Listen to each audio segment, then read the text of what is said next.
What is your guess I can't go into that store ever again story? Welcome back to the internet, everybody. Have you ever gone somewhere and experienced something so terrible or embarrassing that you just never wanted to go back again? Well, today we're going to hear about a lot of times where that's happened. So not a store, but a public library. We're at the counter, and the librarian is scanning the books we've selected. She was generously sized. My little brother, 4 or 5 at the time, tugs my mom down to whisper something in her ear. He was rather new to the concept of whispering. He put his hand up to shield his lips from the librarian. Despite this, he says, about the librarian, at standard speaking volume, "Hey Mom, you ever notice how fat this lady is?" My mom tried to play it off by saying something akin to, "He thinks it's okay to say that to others because he says it to me, but my mom's not fat." It did not work. We used to go there every day when my mom didn't want to have to hire a babysitter to watch us during the summer. She'd bring us to her office and let us walk across the street to the public library to play games on their Windows Vista PCs or just read books. She'd always come back to pick us up when she was done with work. She started looking for a babysitter soon after. Yeah, little kids can ruin your reputation around some places. Now I understand why there's so many parents that are like, "Man, there's like a long list of places we can't go now." So while at the till at a convenience store, paying for my lunch, the girl behind the counter asked if I wanted to go for a drink. Being married, I made my apologies hastily, pointing to the ring on my finger, to which she replied that my lunch was a meal deal and would be cheaper with the drink. See, this is what happens when you get too quick on using the "I have a boyfriend" excuse. So back when I was getting married, I was sick as a dog, and my soon-to-be bride insisted we go shopping for the wedding invites. Went to a pretty higher-end shop and really felt ill. And not just at the prices. Asked one of the workers if they had a restroom I could use. Long story short, I took a massive, smelly diarrhea dump, clogged the toilet, and they had no plunger to fix it with. Even though I only flushed once, the toilet kept running, and it started to overflow. Rushed out, closed the door, grabbed my bride by the arm, and just said, "We gotta go." You know, there's a lot of reasons people choose to never sit down at a public toilet, and this one is probably number 8. So I went on a first date with this girl to a new restaurant in town. She proceeded to get sloppy drunk and made a huge scene. From the classic, could not control the volume of her voice, to insisting on trying to show me and some other gentleman nearby what kind of underwear she had on, while loudly insisting that she's a good girl, though. The server we had seemed to get that I was not a willing part of this, but I was so mortified there's no way I'd ever go back. But the real question is, did you ever go back somewhere else with that girl again? I don't know, she sounds like a keeper. Do barbershops count?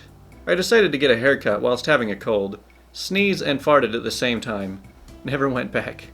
Oh man, I finally have a reason to share this story. One of my first jobs I had, I approached my boss in his office to discuss a report. As I was standing near him, he was sitting in his chair and reading the file on his desk, I felt a sneeze come on.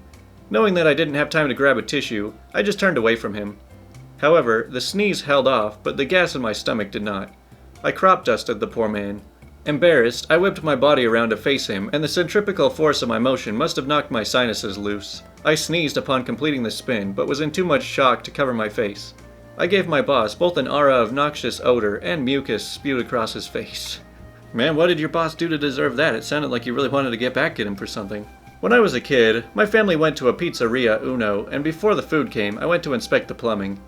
They had those sinks where you press down on the knob and water would flow, with the knob slowly raising back up before it would turn off after 20 seconds.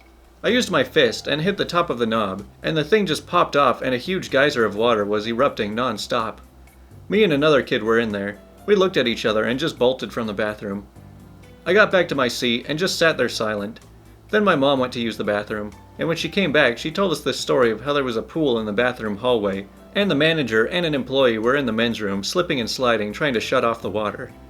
My whole family was laughing at the story, but I just sat there silent. They asked me what's wrong, and I told them it was me that did it.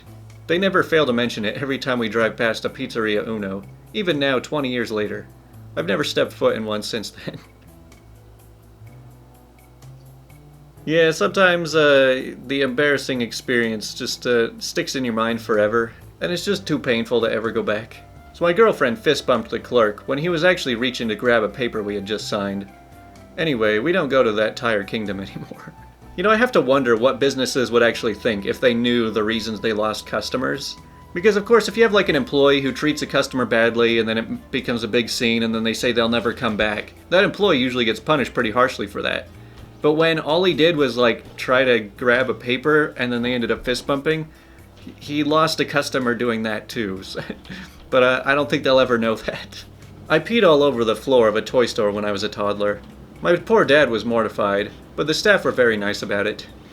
The store's closed now, which really sucks. I don't think I actually remember the name of the place. You know, for a place that operates serving children, I don't think it's too out of the ordinary for one to make a mess. So I'm at a coffee shop. I have a glass of coffee in front of me, filled to the top. That thing is almost overflowing. I raise my hand to get the waitress's attention because I want to order something else. I accidentally whack the crap out of the glass. This sends it flying across the room, where it hits the waitress on the thigh and gets coffee freaking everywhere. I felt bad, so I left and never went back.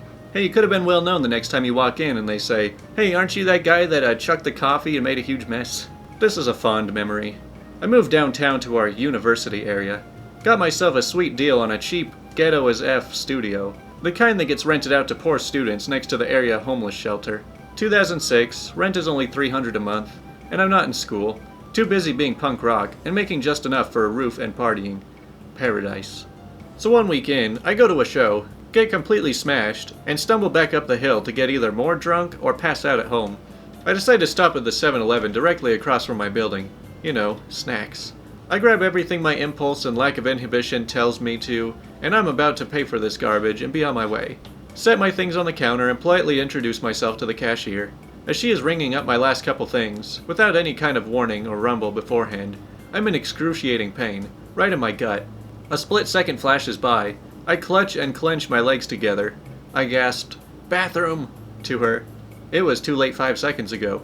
I tried to take a step, and bam! My bowels unleash with not only an ungodly sound from my butt, but a simultaneous yelp as if I were a chihuahua that had just been stomped on. I swear, I've never been so suddenly sober without a cop being involved. I have shorts on, I look down, and just liquid poop down the back of my leg, into my boots, and starting to puddle on the floor. I just ran. No change, no snacks, no words. I lived in that spot for almost 2 years, never went back, and never even walked across their lot to get anywhere. I would walk the same way around that place to avoid it every day. I feel terrible. Man, there were so many stories in this thread about people who just, soiled themselves. What kind of condition causes this? Because I can't say that I've ever felt like I was just going to crap myself while out in public. You know how in department stores, when they have one of those display bathrooms, they have that piece of plexiglass that goes across the toilet that says something along the lines of, "Not a real toilet. Don't be an idiot and pee in this." Well, those barriers didn't exist in the 80s when I was a young kid. My mom looked up and saw me with my panties off, holding my dress above my waist, and sprinting for the toilet. She did not catch me in time. You know, that would be very interesting if, IKEA had a functional bathroom display, where it's just well, if the bathroom is full, you can just come use this, out in the open one. Hopefully something clicks in your mind before you actually go through with it. So I used to go to the same haircut place since I was in kindergarten, until I was in my teens. One day I go for a haircut and get this new, fairly attractive woman. As she's starting, I start to sweat. Now, sometimes when I was younger, my head would get really hot, and my head would sweat when I was put on the spot sometimes. Anxiety, I guess, no idea, but it's mostly gone away, thankfully. Usually a few drops of sweat will roll down my face when this happens, but not today. It was like something was standing over me, slowly pouring a bottle of water slowly over my head. It just kept going and going. Eventually the girl mentions, "Wow, you must be really hot." I'm already very nervous, and blurt out the first thing that pops into my head. "Yeah, it must be because you're pretty." I'm not sure why this is happening. You're pretty, but it's not like you're that pretty. So pretty much as soon as the last words were leaving my mouth, I start asking myself, why would you say that? Now, I'm even more embarrassed, and I have to sit through a haircut feeling like an idiot. A drippy, wet idiot.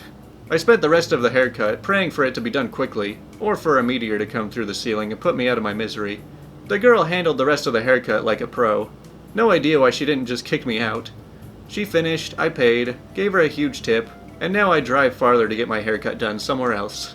You know, there's actually a pretty large community of guys online that are just terrified of going out and getting a haircut, for reasons very similar to this. I mean, as much as we don't like to think about it, it's kind of an intimate thing when you're just sitting on a chair and there's somebody cutting your hair, and it can get kind of awkward if you're not the most social being. I mean, I hardly ever go in for haircuts anymore. I get a trim maybe once or twice a year at most. So a friend was getting married and asked me to make her wedding dress. We went to a fabric store to check our options and get swatches. She asked to use the shop's bathroom. A few minutes later, she walked out quickly and whispered to me, "We need to get the F out of here now." Turns out she had explosive diarrhea and absolutely destroyed the bathroom. Neither of us have been back. Oh wow, this story's almost identical to one that we just read a little bit earlier. What is it about wedding preparation that makes people's bowels move so quickly? So I went to buy groceries almost daily, always in the same store. Most of the time only one checkout lane was open, and there was always this really nice, friendly older lady there. She would always make small talk with me and compare me to her son. After a few years of this, I moved a bit farther away, but never told her. So I just didn't show up anymore. Now I won't ever go back there because I feel ashamed I didn't tell her and just abandoned her. Man, I feel like that's gonna happen one day when I just give up on this YouTube channel.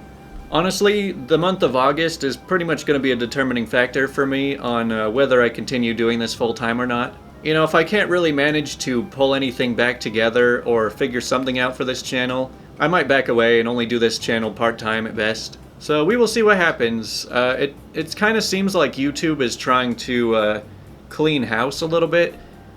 And since there's like 1,000, Reddit reading channels and 1,000 AskReddit channels, they're kind of just like, alright, well, we're gonna let the few on top stick around, but all of the others, we're just gonna cut them out completely. We're not gonna recommend them to hardly anybody, because there's just too many of them left around.